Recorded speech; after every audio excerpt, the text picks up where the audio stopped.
Knicks Rehab. We continue Brunson Glaze. A Pap He says deserves Brunson is the greatest Knick since Patrick Ewing. People don't want to hear this. I think Brunson's a better Knick than Patrick Ewing. Carmelo Anthony. He's Why does it the have to best. be better? Why does it He's the have to be best. better Nick than Patrick Ewing? Are you He's nuts? better. He's better, Flea. Um, No, no. Patrick Ewing went to go sign with David Falk, Michael Jordan's agent. He told What does that uh have to do with anything? he told X-Man, "Go do what's good with your family for your family. No, go win. Go be a leader." There's a reason why him and Charles Oakley have dissension. Period. When we talk about greatest, of course, there's no way he's going to be better than Patrick Ewing on that court, because I honor defense first, and that's a complete lopsided victory for Patrick Ewing. Player wise, Patrick Ewing is the best Knick ever.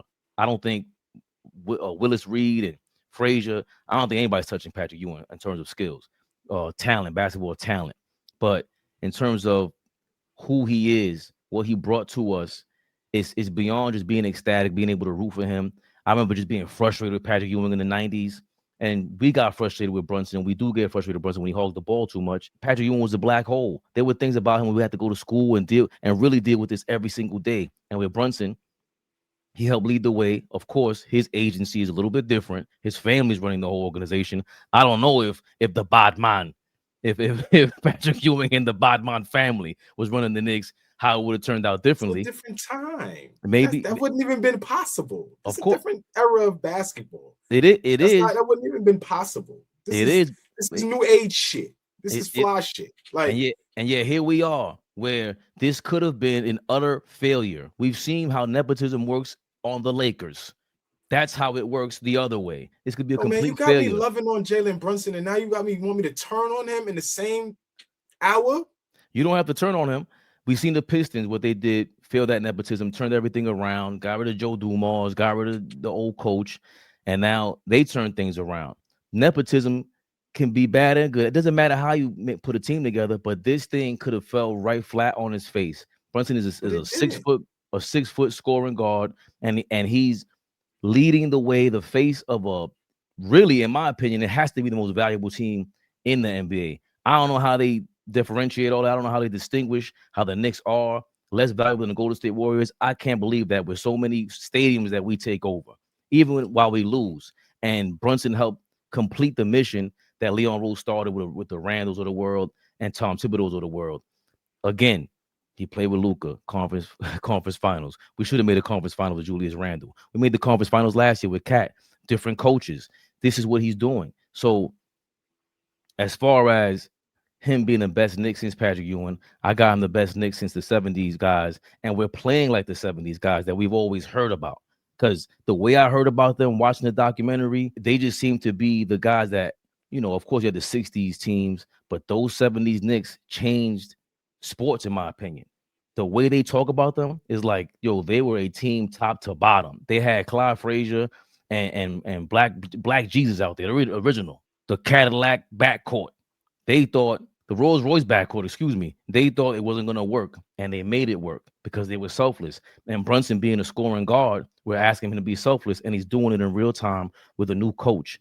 And he's just amazing, man. He's just amazing, Flea. I do not tolerate any Patrick Ewing hate.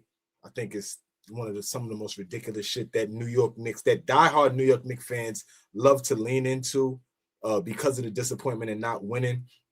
I think it's a cop-out. I think it's soft. I think it's weak of New York Knicks fans to ever do that.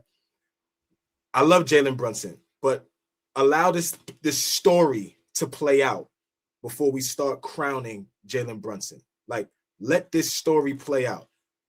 Patrick Ewing led a team for a decade by himself as the best player, with John fucking Starks as his second best player.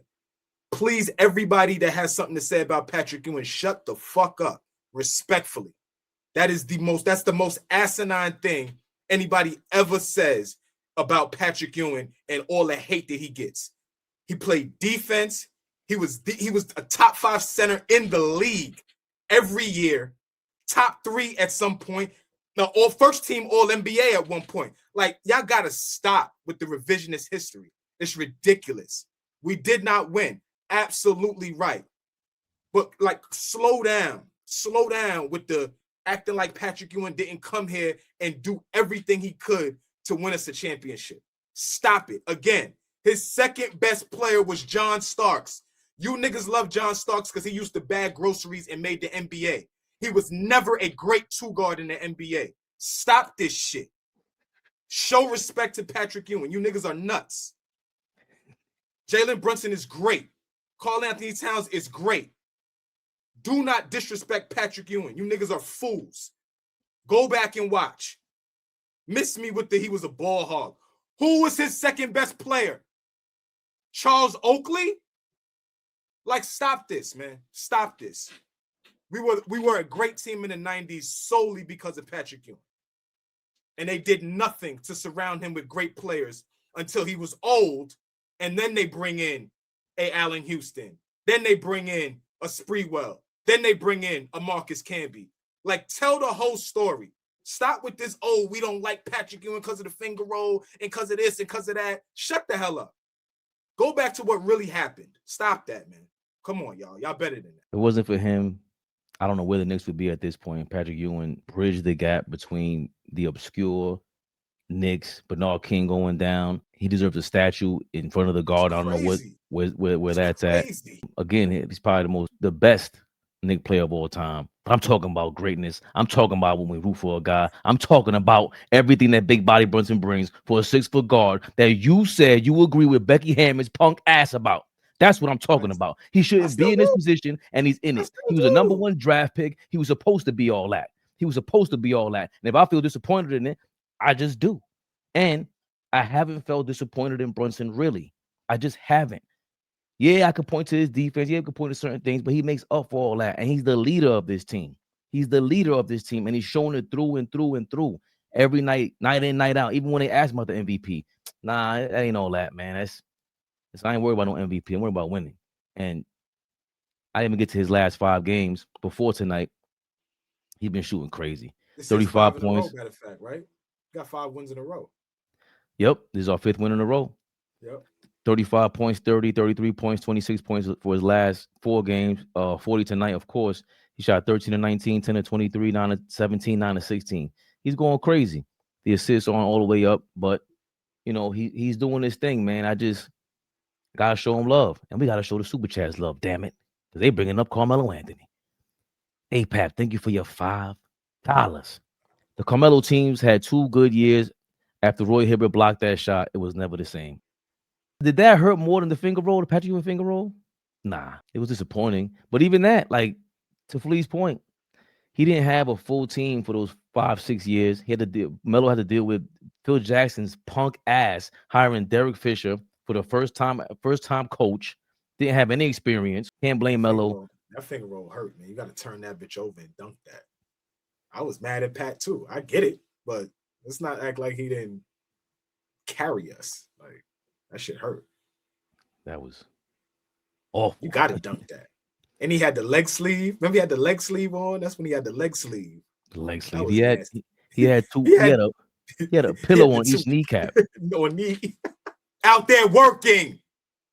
Giving out work. As soon as he stepped on the court, he was sweating. Patrick Ewing, man, bad man. Oh, boy, TV. They scared, but I'm not. They don't like comentario. Y suscribe.